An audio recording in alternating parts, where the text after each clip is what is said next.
اعوذ باللہ من الشیطان الرجیم۔ پناہ مانگتا ہوں میں اللہ کی شیطان مردود سے۔ بسم اللہ الرحمن الرحیم۔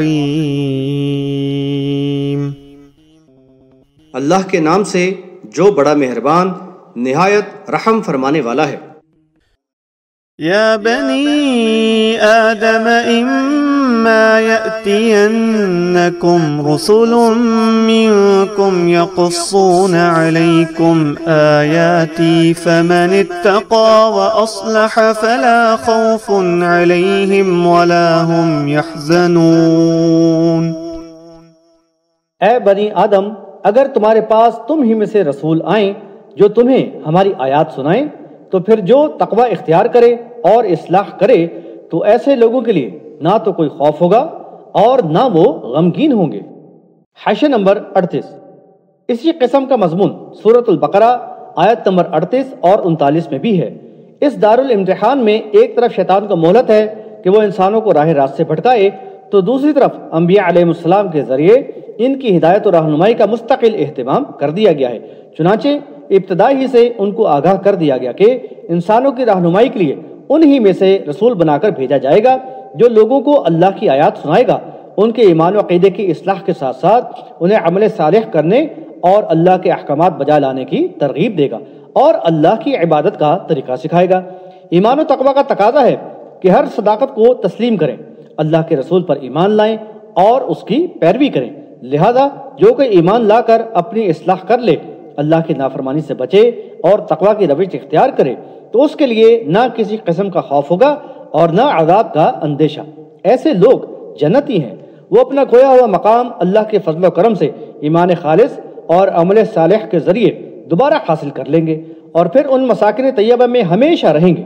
مزید تفصیل کے لیے دعوت القرآن میں سورۃ البقرہ آیت نمبر 38 کا حاشیہ ملاحظہ کر لیں۔ والذین کذبوا بآیاتنا واستکبروا عنها اولئک اصحاب النار هم فیہا خالدون۔ اور جنہوں نے ہماری آیات کو جھٹلایا اور ان کے مقابلے میں تکبر کیا تو ایسے لوگ جہنمی ہیں، انہیں ہمیشہ وہیں رہنا ہوگا۔ حاشیہ نمبر 39۔ اس کے برعکس جو لوگ اللہ کی آیات کو جھٹلائیں اور تکبر کے ساتھ نافرمانی کی روش پر جم جائیں وہ جہنمی ہوں گے اور ہمیشہ اس میں رہیں گے۔ یہ دو انجام بیان کر دیے گئے ہیں تاکہ اہل ایمان بھی نصیحت حاصل کریں اور راہ راست پر ثابت قدم رہتے ہوئے اپنے آپ کو بد انجامی سے بچائیں۔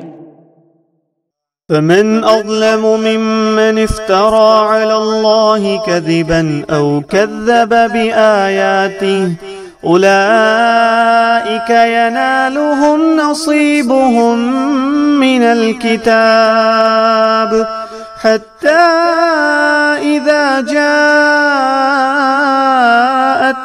رسلنا يتوفونهم قالوا أين ما كنتم تدعون من دون الله قالوا ضلوا عنا وشهدوا على أنفسهم أنهم كانوا كافرين۔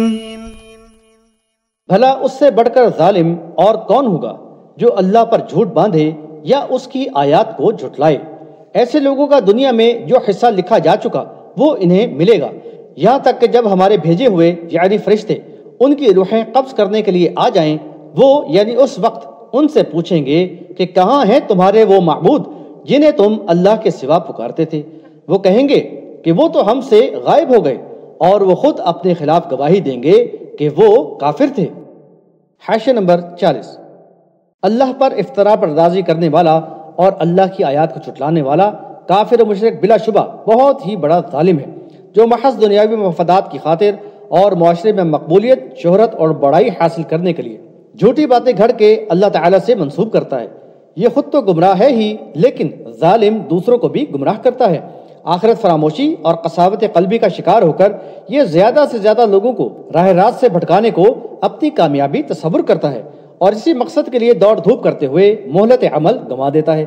ایسے لوگوں کو دنیا کی اس آزمائشی دور میں جو حصہ ان کے لیے مقرر ہے وہ بہرحال اسباب کے تحت ان کو ملتا ہے، اور وہ یہی سمجھتے ہیں کہ اللہ ان سے خوش ہے، اسی لیے خوشحالی اور مال و دولت کی فراوانی ہے۔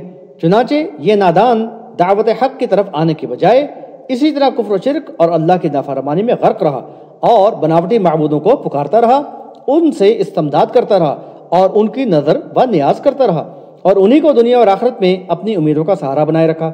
ایسے نادان اور بدنصیب لوگ اپنی مہلت عمل گنوا کر جب موت سے ہمکنار ہوں گے تو فرشتے روح قبض کرتے وقت ہی ان پر طنز کے تیر چلاتے ہوئے کہیں گے کہ کہاں ہیں تمہارے وہ معبود جن کو تم اللہ کے سوا پکارتے تھے؟ اس وقت تو شدید مایوسی اور بے بسی کے عالم میں یہی کہہ سکیں گے کہ وہ تو ہم سے گم ہو گئے۔ اس وقت وہ شدید ندامت میں اعتراف گناہ کرتے ہوئے خود اپنے خلاف شہادت دے کر ثابت کریں گے کہ وہ واقعی کافر تھے۔ چنانچہ اسی وقت ان کے جہنم میں داخل ہونے کا فیصلہ صادر کر دیا جائے گا۔ اللہم احفظنا منہ۔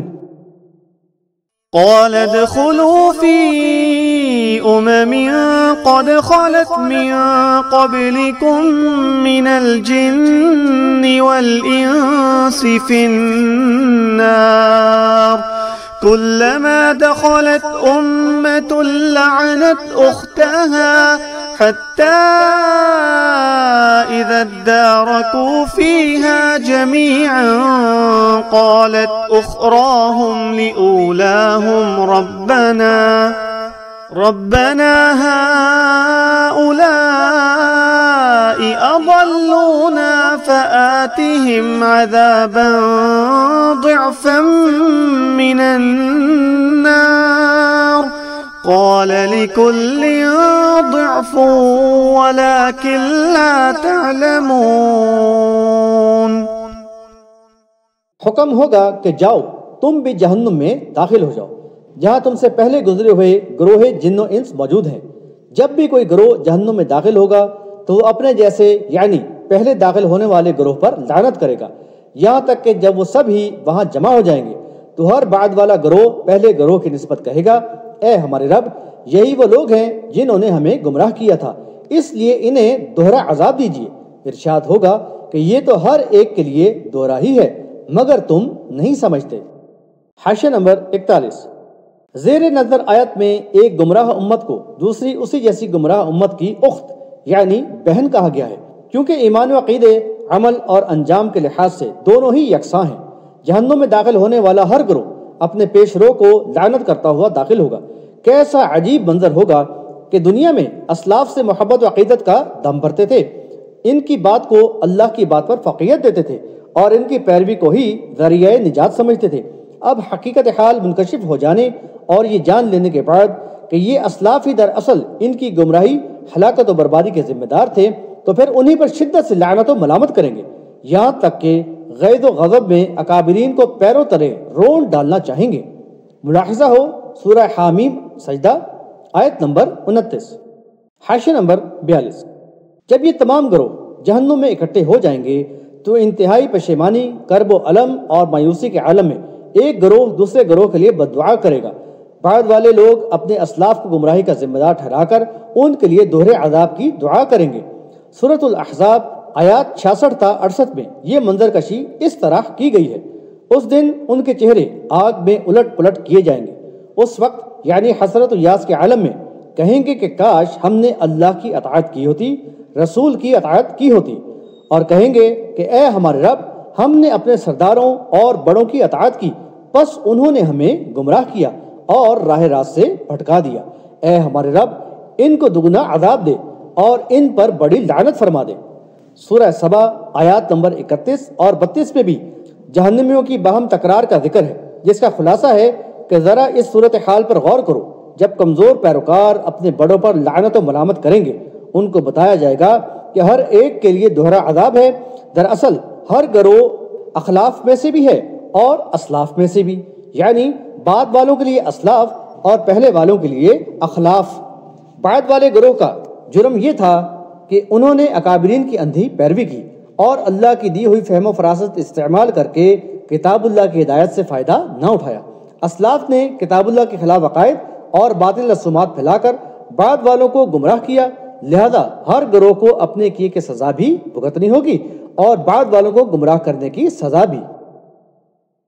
وقالت أولاهم لأخراهم فما كان لكم علينا من فضل فذوقوا العذاب بما كنتم تكسبون۔